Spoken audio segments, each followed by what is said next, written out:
We will kick off today's episode with our guest speaker pitching why you should listen to our podcast and follow our journey. Let's get started, folks. You have to understand, first of all, that the green roof is basically, I like to say it's like a movement of all type of things. We're basically working for the idea of creating innovation, rather innovative innovations. So that might sound like a little repetition here, but there's a lot of ideas in the air that can easily be made. And sometimes we don't have the teamwork to do it. Sometimes we don't have the support to do so. And what the green roof does is, with the focus on improving our environment, our actual environment, the planet Earth and everything, we definitely want to make sure that we can collaborate as a team and continue making awesome projects that can continue to improve how we currently live in our planet. Welcome to an episode of Young Entrepreneurs with the Green Roof team of Southern Illinois University Carbondale. We are a cross-university team of young, innovative minds positively impacting the landscape of SIU Carbondale through promoting and installing clean energy. Here, we are highlighting our team's activities and impact through our members, sponsors, and supporters, as well as discussing a new, interesting topic. So buckle up, because we are driving to a more sustainable future. Today, we are speaking with Edwardivan, Labarca Torres, a recent graduate of mechanical engineering from the Inter-American University of Puerto Rico. Yes, over 2,000 miles away. How are you doing today, Edward? I'm doing excellent. How about yourself, Nelson? I'm doing well. So to kick off our podcast, the first episode, would you please tell us, the audience, a little bit about yourself, where you're from, your interests, and what you're passionate about? Yeah, for sure. I want to start off by saying that I'm pretty honored to be in this podcast. Definitely, there's a lot of cool potential for this podcast and platform to evolve into, and I'm just super happy to be here. As you just mentioned, I actually studied at the Inter-American University of Puerto Rico, which is indeed 2,000 miles away. So definitely the entire pandemic situation has caused a lot of ups and downs for just how this entire transition was, right? And one of the highlights definitely has to be how teleworking would end up being. There's a lot of virtual work that ended up working, and I mean, we're here right now, 2,000 miles away, and still we're here able to record this podcast. So I'm pretty excited about that. And yeah, I guess a small introduction is, hi, my name is Edwardivan Labarca. I am a mechanical engineer that did graduate from the Inter-American University of Puerto Rico. I am currently really just experimenting with a lot of projects on the side. I currently am trying to apply my engineering knowledge as a whole in the procurement engineering services. And there's a lot to learn in the industry as a whole. So I'm pretty privileged to have the opportunity to just go ahead and learn and help my team expand. And on my free time, I actually, I'm an author. I really like writing. Not funnily enough, I think me reading is not necessarily my number one passion, but I really do like the design process of things in general, whether that's engineering, artwork, anything that's just, building something from point A to point B. And yeah, so I ended up publishing a book called The Beauty of a Time Limit. It's a fictional novel that involves basically a ticking time bomb in the sky that's going to destroy everyone if everyone does not cooperate. And well, it turns out no one really cooperates, but hey, a little bit more details there. And yeah, so if you have any questions that you want to go ahead and start off with, I'll be more than happy to start it off with, but really excited to be here. That's awesome to hear. And before we dive into all the deep, hard-hitting questions, how did you come about becoming an author? Usually when I think about an engineer, I think about someone who's super into the logistics, into the fine details, and you're able to mix that creativity with all of the numbers, right? Right. An engineer is all about the math, all about the drawings. I completely agree there. Writing literature is it's very different, right? I definitely can see how that's a different perspective, but really how it all started off was there's this really cool way to, I think the term was lucid dreaming, where you could have the ability to just literally make your imaginations go however you want whenever you start in this case in your rest position, right? So you know, I have not learned how to lucid dream yet. I'm super terrible at it. But one of the tips is to write down on a notebook like all the type of dreams that you would have, right?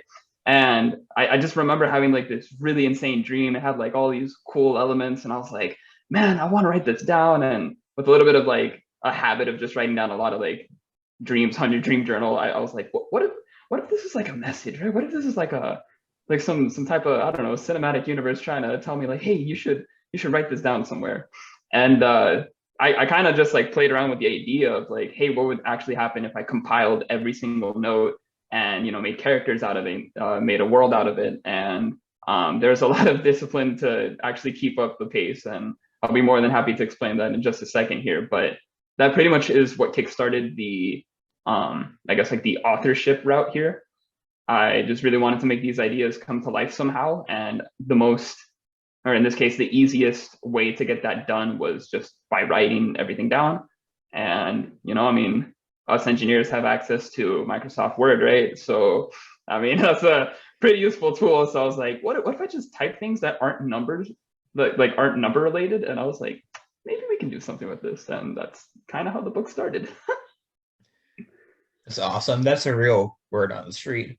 So definitely bring a circle background to the book, but right now we kind of want to know about how you became involved with the Green Roof team, especially being so far away, not even on the continental US. So how did that come to be? Yeah, for sure. So going into mechanical engineering was extremely exciting. There's a lot of cool things you could learn, but one of the most important lessons that my advisors and professors would tell me is to be as involved as possible. Networking and just making sure that you have a taste of everything before you start committing to what type of industry you want to work at is extremely important to do. And as a freshman, I joined 7 associations. That was a lot of workload on the, that was a lot to chew on basically. But the idea was in those 7 associations, I was able to see at least a general overview of how you know, these projects would work. It was super exciting to see how, you know, we had ASME, SHIP, and just I honestly I'm having a very terrible time remembering the others. But the one that interested me the most was basically the robotics team that Inter had. It didn't last too long, unfortunately. There wasn't too much, I guess, like financial support at the time. But the point is that it did bring me an open mind to go ahead and try as many things as possible. So fast forward into, I think this was, correct me if I'm wrong, 2019, just 2 years ago. I was able to go into, I was invited to the Dominion Energy conference that is where I met you. And things were really funny there. One of my goals was just to quite literally talk to every single person I could possibly find. And I remember you and we have another team member in the Green Roof, Hayne. And I remember approaching you and Hayne like, hey, where are you guys from? What are you guys studying? And turns out we're all mechanical. I'm like, oh, that's cool. So, you know, I can like, this is like the group I can like come back to if the other conference members, you know, decided to get busy or something. And definitely we were able to talk a lot. And I was very serious about the idea like, hey, if you ever wanted to contact me in the future, just let me know. And I went back to Puerto Rico. The pandemic started. Well, it started officially in taking school rules at March. So like March 2020 was like the month where everyone had to go ahead and start the quarantine process. And, you know, from there, you and I were messaging each other. And eventually you said, hey, I had this idea for the Green Roof. It's going to be a place of innovation. Are you interested? I'm like, well, I got to stay open-minded. I gotta try something out, right? So that's basically how I decided to join the team. And it's been an adventure so far. Yeah, it definitely was incredible just having it was a 3-day conference and being able to make a bond that 20 months later, we're here Yeah. making the podcast. Here we go.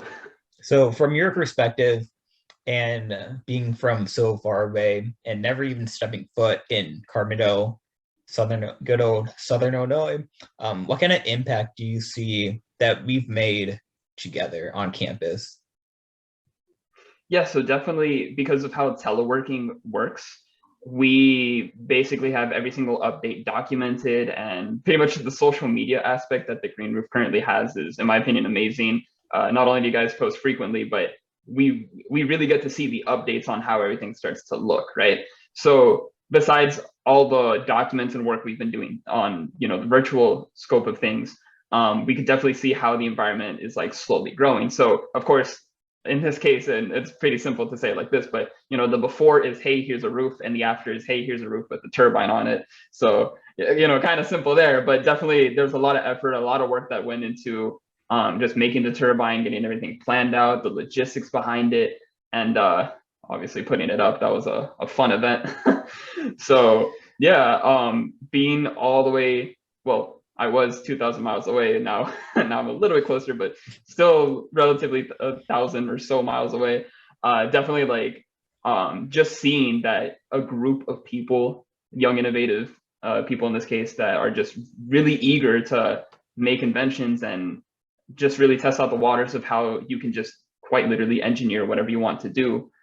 Just join up and you know, we had these discussions, these meetings, and we could definitely see how progress went on as time went on.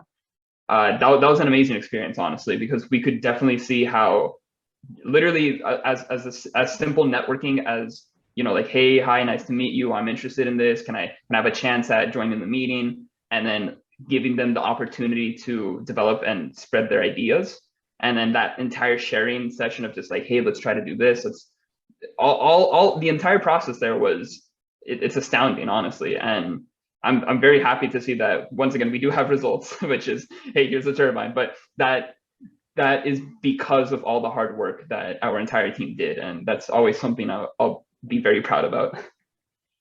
Definitely, I couldn't agree more. Being able to see the tangible results right there sitting in front of us, either in person or on the screen, feels good.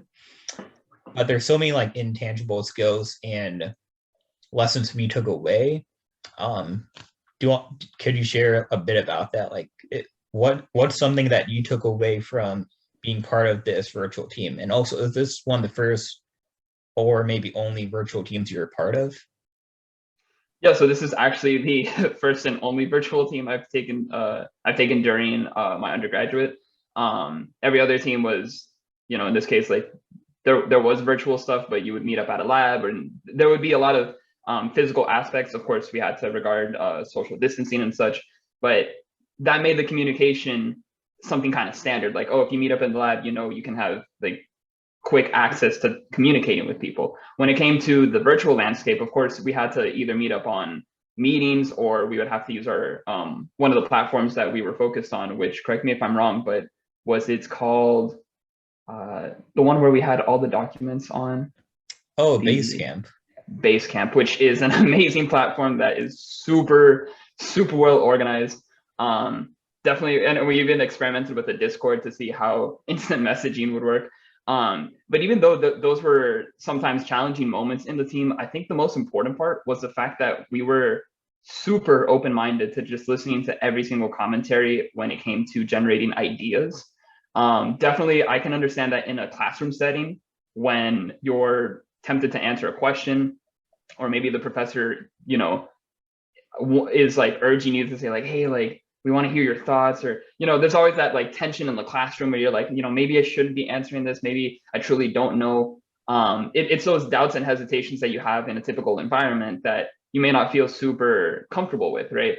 And what I learned with the green roof is that we completely cut that tension completely, and every idea is welcomed, even if it's something that you might think is a small idea or something that is really big and has like long-term projections.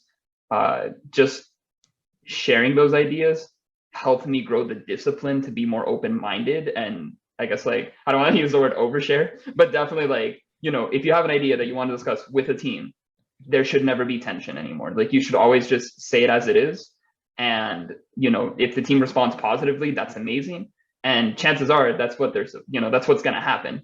In the scenarios where they don't respond positively, it's a criticism for you to not learn how to make better questions, because that's not the case, but learn how to improve the direction that you're going for, right? So in our case, we were trying to do as many technical engineering parts as possible, right? And if for some reason I asked a question based on, for example, decorations, Obviously, decorations isn't going to play too much of a big role for engineering, but it still sparks a conversation that the entire team can vote on and have like an ability to talk about. And I always thought that was an amazing thing that the Green Group did. So pretty happy to say that. Most definitely, I agree. Because when you're in a in-person situation, you can easily doodle something on a piece of paper and share it quietly with the person next to you. You can't do that online. You can send a private message, but it's not the same. It's much harder to show that drawing side, especially for like engineering designs. And with using something like Zoom or any other video calling platform, only one person can talk at a time, which makes it quite difficult to be able to navigate around. But being able to have something like a Basecamp or even a platform like a Miro, Miro, where we can all collaborate all at once, help big time. Is there anything else you would like to comment on with the Green Roof, or would you like to dive back into and circle around back to your book? Yeah, I guess like just ultimately one last thing I have to say about the Green Roof is the fact that it's really cool working with a team that is just literally across the country. Like everyone has a different perspective, everyone has a different distance from you, and it enforces you to get out of your comfort zone. Because as you mentioned, yeah, it's easy to write down something on a piece of paper, pass it to your neighbor, and typically that neighbor is going to be like your friend. You know, they're going to be your buddies, they're the ones that study with you. But in the Green Roof, while we're kind of like cultivating the idea of like, hey, everyone here is like, we're going to be friends, we're going to be very supportive of each other. Obviously at the beginning, that's not necessarily going to be the case because, you know, like we're all strangers at the beginning, but definitely as time goes on and the fact that everyone's really welcoming, that definitely plays like a really good positive role on how we're able to develop as many ideas as possible in a given time frame. Most definitely, I couldn't agree more. And just not physically being there with one another and just having these weekly or bi-weekly calls, definitely we needed that team mentality and be able to team bond and be able to share with one another.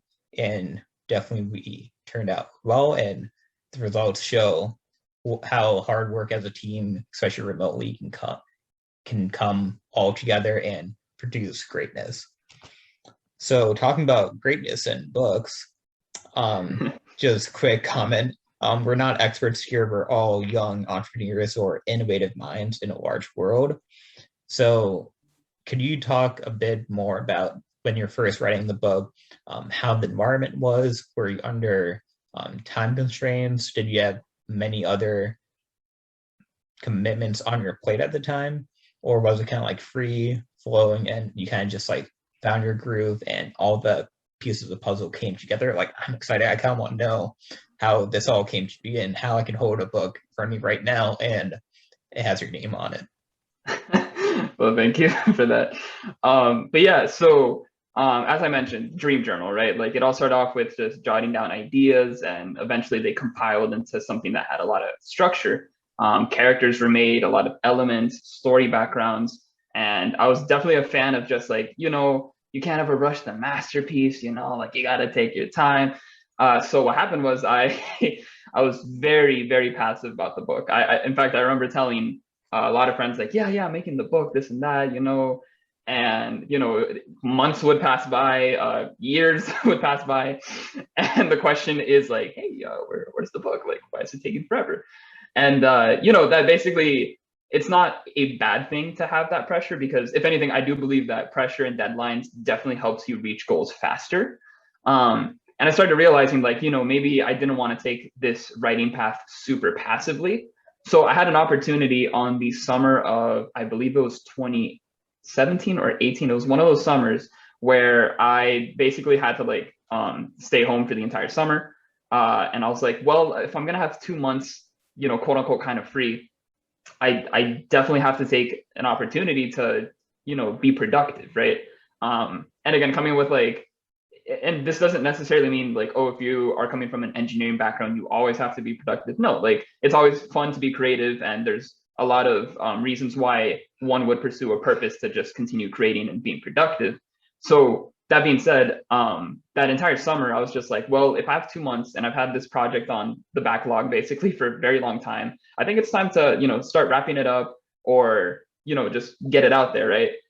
And we're talking about a book I've been developing for years, right? Very passively.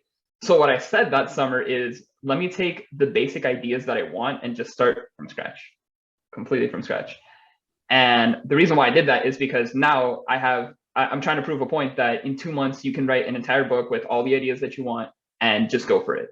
And I remember that I was racing through the clock. And fun fact, the book is called The Beauty of a Time Limit. So no pun here, but I was definitely on a time limit. And I wanted to get the book out by August, simply because, school was going to start and there was going to be a lot of responsibilities, a lot of commitments to do when you're active in a school year. So I was writing like crazy. I wrote the rough draft in like 20 days. Then I started polishing a little bit for 10. And the last month was just whatever you wrote was the official draft. I had a test reader that helped me out, just like read through the process, make sure I didn't have any typos. Fun fact, there were 18 typos on the first published document. Don't tell anyone. And yeah, so basically I published it after right before school started. School started August 14th that year. I published it like August. It was like August. No, I'm sorry. I published it a month later, but everything was done. So I was just waiting for some paperwork, like the copyrights and such. And that was great. But here's the funny part though. After you like go through that rush, you feel either this emptiness or this strange accomplishment, right? And you probably feel this because you did finish the wind turbine. You're probably on vacation mode with it, but don't you find it funny that there's like this small phase where you're like, okay, it's over, but like, is it? You get those questions, right? Okay. Yep, definitely I do. You're sprinting so long, you're high intense under all of this pressure, not stress, but it's coming up soon and you want to have all the T's crossed, all the I's dotted. Exactly. Second, you finish all off with a final period or exclamation point in this case. It just, definitely, there's that opening sense and you need to find a way to fill it in. Exactly. And so I thought this was pretty interesting because when I did publish it, it was in black and white. And I was like, man, I really wanted to publish it with colors, right? Because like colors is the definition of like when something like pops up in art. At least like that's my opinion, right? And that's when I realized, oh my goodness, I have 18 typos in this draft. So there I am in the school year, just trying to go through everything. When this idea came in, I'm like, what if I wrote the book again? So I did a mini challenge where I basically asked myself, could I possibly write the entire book again? The same story, same elements, same characters, just switch I want to say like a majority of some scenes and obviously the typos and everything, just make things better, right? But can I do that in 2 months while I'm in school? And it took me like 6 months. That was a terrible terrible idea there, but it worked out. Definitely there's a lot of sacrifices and balances one would have to take, but the biggest thing that made this possible was a habit. I remember getting up at no joke like 3 a.m. for the first month that I was trying to make this new draft, and from 3 a.m. to 6 it was just those 3 hours of absolute silence. No one's bothering you on your phone. Social media is unactive. It's those 3 hours of like complete focus, and that's basically what I just did to re-optimize everything. And then of course like the midterms came in and the finals were hitting hard, and I was like, oh man, this is not going to end so well. But again, once you make a habit and a discipline where you just go through it no matter how difficult it is, you end up getting the product. And currently that book is actually free. If you were ever interested in grabbing a copy of The Beauty of a Time Limit, you could go ahead and go to the website, the website that I'm currently hosting it at. And it is www.anotherchancestudios.com. And basically there's a button that says join the void. Once you join the void, you basically get the book for free, and it's a special edition. So sorry for the for the little advertisement here, but yeah, if anyone was interested in ever reading the book, it's absolutely for free at anotherchancestudios.com. Quick fun fact, Another Chance Studio is one of our proud sponsors of the Green Roof team. Ooh, let's go. Spicy information. No, that's awesome. So going back to waking up at 3 a.m. to write this book and improve upon it, do you feel that is sustainable for a long period of time? Or do you feel now looking back at it, maybe doing that for X number of days and taking X number of days off would be more sustainable? And did you feel burnout as well doing so with having classes and other commitments on top of it? For anyone listening to this podcast, don't wake up at 3 a.m. when you have school. Don't do it. It's not worth it. I'm a strong believer that if you want to wake up at 3 a.m. and work like early as possible, like go for it, right? But don't do it during school because like and I always joke around this, but one of the hectic issues with a university lifestyle is the fact that it can be very difficult to make a schedule. Just because like if you try to study something, you don't know exactly how much time you take. Of course, you can set your boundaries, your parameters in this case. Definitely like say, hey, I'm gonna study from this hour to the next hour, and that's fine. Me, I was just always kind of like aloof. I was like, well, if I study, I'll just study as much as I need to, and don't do 3 a.m. But like I said, I am a strong believer that definitely habits and having a routine to do your work is way more beneficial. You can make progress when you have like a break. So if you have like a 3-day weekend, for example, which happened I think once in these last semesters. I also joke about that because we don't necessarily get breaks, but definitely like you could just say, hey, I'm going to take advantage of those 3 days and make as much progress as possible. That's definitely possible. But I personally prefer a routine route just because you kind of like mentally get in the atmosphere of just like, I know today I have to do 2 hours of work. Tomorrow I'm going to do 2 hours more. The next day I'm going to do 2 hours more, where when you have a 3-day break after working like really hard, whether it's school or work, you might say, kind of deserve a break, I mean, might pull up Netflix, which is cool. I mean, like, if you want to relax, you can go ahead and relax, but I prefer the routine style for sure. Definitely, I couldn't agree more. It's all coming down to that mindset of if you want it bad enough and you have that why, you have that purpose, you'll find a way to achieve it. And at the end, you can take that step back, look at it, and just have that sense of accomplishment all right there. I agree.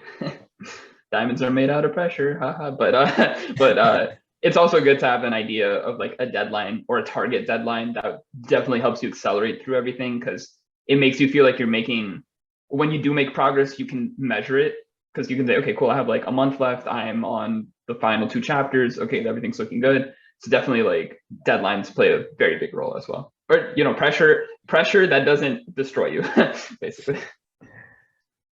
Awesome. So now being a newly graduated engineering student out in the real world working full time, how do you see the skills and lessons you learned from writing the book, from being part of the Green Roof team, from all of the other projects, and finding ways of continuing what you're passionate about on the side outside of the work-life balance? Ooh, the real world. It's yeah, this is the real world. Yeah, it's a funny transition. I can say that for sure. But definitely, at work, teamwork is everything. You're not given a textbook and then it's like, okay, you have 5 days to read this and you have a test coming up, and if you don't get your credits, you don't graduate. Like, no, you don't have that pressure anymore. But the pressure that you do face is basically getting the work done with your team. Regardless of any industry that you'll be working on, teamwork is super important. So communication is a big skill that you need to have no matter where you are. And of course, all these projects, the Green Roof is a prime example of how I personally was able to improve my communication skills to make sure that everything that had to go, any type of information you had to discuss in a team, was as transparent and as like immediate as possible. That's a very, very useful thing to have. And then it's also the self-discipline part that one should have enlisted, right? So you are working in a team, but that doesn't mean you're going to go ahead and give your work to someone else and be like, oh, well, he's more experienced, so he should definitely do the job for me. No, the chances are you're working because you have work to do. And so I guess like what I could attribute here is with the book, there was a deadline, personal deadline that I set up, and there was the discipline of, me waking up in the morning, me doing a little bit of research about what makes good character structures work, how to make characters compelling. And so that's just an example, but the point is there's a lot of I'm trying to find the word for this, but self-propelling mechanisms that you should be aware of for anything that you do, whether it's work, it's a personal life choice that you want to take, even things like, exercising or something. There's things that you're going to have to put your own push on. And if you don't put that effort on yourself, then, you're not going to go anywhere. So you got to make sure you can, in a tug of war scenario, you're helping the team, but you're also pulling your weight. That's what we're pulling the weight. There you go. That's a great metaphor. All right, cool. So now before we conclude, I have one last question, and it's to pitch the Green Roof team and the book to your audience. Oof, that's not only spicy, but that's difficult. Let's see. All right. So if you ever wanted to learn anything about the Green Roof, be a part of it, want to work with us, if you want to be a sponsor, you have to understand, first of all, that the Green Roof is basically, I like to say it's like a movement of all type of things. We're basically working for the idea of creating innovation, rather innovative innovations. So that might sound like a little repetition here, but there's a lot of ideas in the air that can easily be made. And sometimes we don't have the teamwork to do it. Sometimes we don't have the support to do so. And what the Green Roof does is, with a focus on improving our environment, our actual environment, the planet Earth and everything, we definitely want to make sure that we can collaborate as a team and continue making awesome projects that can continue to improve how we currently live in our planet. So if that ever interests you, then for a fact, you have to go ahead and check out the Green Roof team. There's an Instagram page, a Facebook page. Of course, we have this podcast here. There's a website. Definitely, please take the time and check out that information. It's going to be very useful for you to be aware about. And again, if you ever wanted to contribute, then 100% please go ahead and check it out. And my pitch for the book is, honestly, it's a free book, and it's about a sky that's about to blow up. So if you want to see 5 characters running for their lives, their actual literal lives, go ahead to anotherchancestudios.com. And yeah, is there any other comments you want to add with that pitch, Nelson? Did I do good? Because I'm not too sure if that was a good pitch. That audience members that are listening, that's up to you to decide. So have fun with that information. In my opinion, that was perfect. If you believe in sustainability, innovation, student growth, come join our team, come join our support group, and come follow our journey. And with that, we conclude our episode of Young Entrepreneurs with the Green Roof team. Special thanks to our sponsors, the SIU Research Park, Energy at SIU, SIU Sustainability Office's Green Fund Grant, the University Innovation Fellows, CH Electrical, Enertech, Raz Coatings, AES Solar, Sprague Supply Group, H&F Visions, Silvix Forestry and Nursery, Another Chance Studios, Climate Economy Action Network, and many more. And please visit our website for more information and follow us on social media. Stay sustainable, folks.